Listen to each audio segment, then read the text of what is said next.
On केल्यानंतर हे मशीनवर एक बटन आहे, तुम्हाला इथं दिसतंय, ते आपल्याला ऑन करायचं आहे.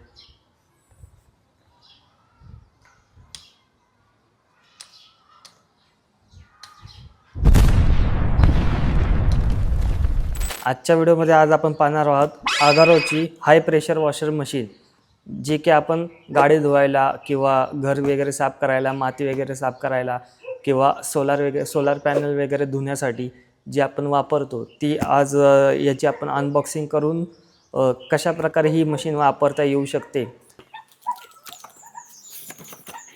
सर्वात आधी आपल्याला हे यूजर मॅन्युअल भेटतं, जे की मशीनच्या रिलेटेड आहे, कशा प्रकारे जॉईन करायची, काय काय आहे याच्यामध्ये.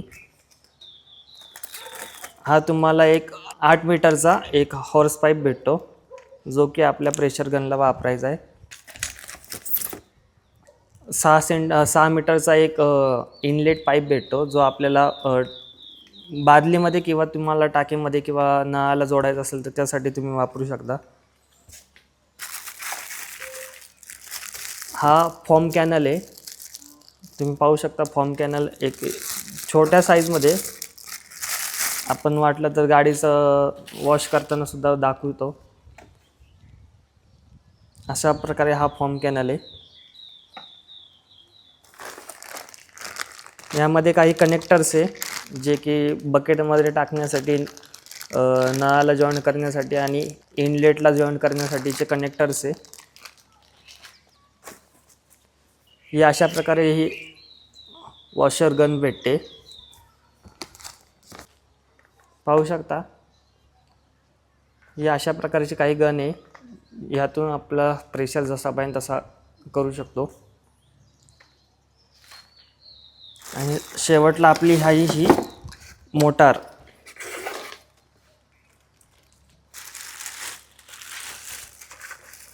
मोटारचं वजन खूपच हेवी आहे.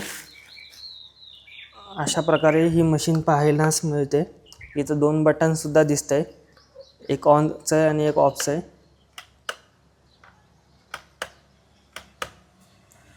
आणि इथं तुम्हाला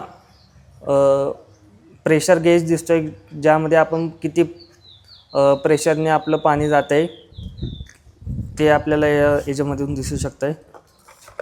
ही एक 5 मीटरची केबल आहे, जे की इनफ आहे आपल्या बोर्डपर्यंत पोचण्यासाठी. तर अशा प्रकारे ही मोटार आहे. तुम्हाला कसे कनेक्ट करायचे आणि कशा प्रकारे हे काम करते त्याचा एक थोडक्यात रिव्ह्यू देतो. तर तुम्हाला सांगितल्याप्रमाणे आपल्याला हे जे काही कनेक्टर्स आहे, आता हे जो आहे हा बकेट फिल्टर म्हणतात याला. हा आपल्याला इनलेट पाईपाला इथे असा जोडायचा आहे. इथे असा जोडून हा आपल्याला एका बकेटमध्ये टाकून द्यायचा आहे, भरलेल्या बकेटमध्ये, जेणेकरून पाण्यात जी काही घाण असेल ती आपल्या मशीनमध्ये जाणार नाही आणि लवकर खराब होणार नाही. हा आपला इनलेट कनेक्टर आहे, जो की आपल्याला या पाईपाच्या टोकाजवळ जोडायचा आहे.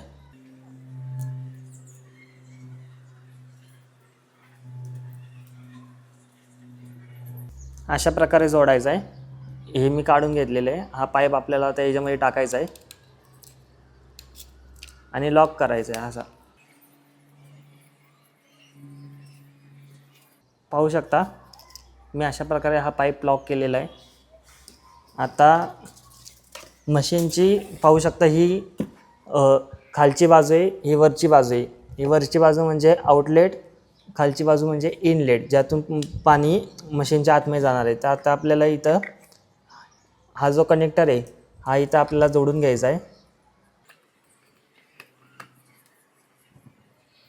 अशा प्रकारे आपण जोडून घेतलं आणि हे जे आहे कनेक्टर, तो आपल्याला पाठीमागं खेचायचा आहे. पाठीमागं खेचून असा लॉक करून घ्यायचा आहे. अशा प्रकारे हा झाला लॉक. आता हा हॉर्स पाईप, याचा जो कनेक्टर आहे तो आपल्याला इथे वरच्या बाजूस कनेक्ट करून घ्यायचा आहे.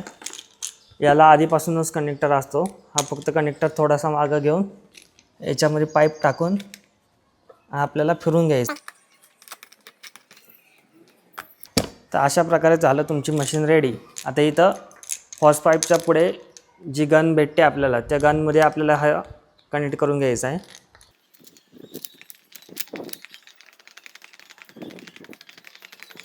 तर अशा प्रकारे हा कनेक्ट होतो. तर आपण हे काही कनेक्टर्स जोडून घेतले तुम्हाला जसं दाखवल्याप्रमाणे.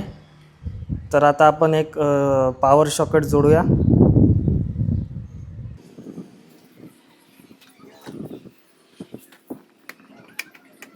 पॉवर सॉकेट जोडले आणि हे जे आहे तुम्हाला जसं मगाशी दाखवला बकेट फिल्टर, तो आपल्याला एका अशा बकेटमध्ये सोडून द्यायचा आहे.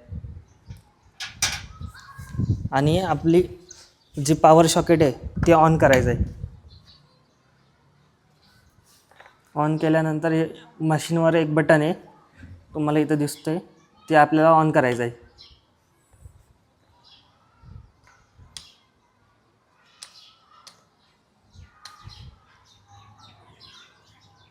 व्हिडिओमध्ये दाखवल्याप्रमाणे तुम्ही पाहिलंच असेल कशा प्रकारे आपण मशीन जॉईन केली. आणि आपण जेव्हा मशीनचं बटन ऑन केलं आणि पाहायला गेलो कशा प्रकारे काम करते, तेव्हा मशीन ही काही चालू झालीच नाही.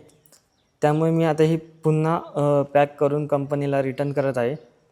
पण तुम्हीही कुठल्याही प्रकारची मशीन घेताना एकदा OTP देण्यापूर्वी व्हेरीफाय करा. वाटलं तर मशीन चालू करून पहा, मगच OTP द्या.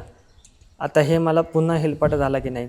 जर तेव्हाच मी OTP देण्यापूर्वी चेक करून घेतली असती मशीन ऑन होती की नाही, तर आता मला हे जागेवर रिटर्न करता आले असती. तर अशा प्रकारे ही मशीनची क्वालिटी पाहण्यास मिळत आहे. मशीन घेताना विचार करून घ्या आणि चांगल्या ब्रँडची घ्या. मी तुम्हाला ही सजेस्ट करत नाही, कारण मला याचा एक्सपेरिमेंट खूप खराब आलेला आहे. धन्यवाद. तर नमस्कार मित्रांनो, तुम्हाला त्या दिवशी दाखवल्याप्रमाणे आपल्याला याआधी जी मोटार आली होती तीसुद्धा वर्किंग कंडिशनला नव्हती. आणि आता जो मला पॅकेज आला आहे, मी त्या दिवशी तुम्हाला दाखवल्याप्रमाणे मी ती मोटार रिप्लेसमेंटला टाकून पुन्हा नवीन कंपनीकडून ऑर्डर केले. आणि आता माझ्याकडे जी नवीन पॅकेज डिलिव्हर झालं आहे ते आता मी ओपन करून बघितलं, तर त्यामध्ये सुद्धा इथं पाहू शकता कशा प्रकारे डॅमेज आहे. पुन्हा मला डॅमेज आयटम रिसीव झाला आहे. तर ही फ्लिपकार्टची चूक आहे का कोणाची चूक आहे हे आपल्याला काही माहीत नाही, पण प्रॉडक्ट डॅमेज रिसीव झालेला आहे. त्यामुळे आता आपण काहीही करू शकत नाही.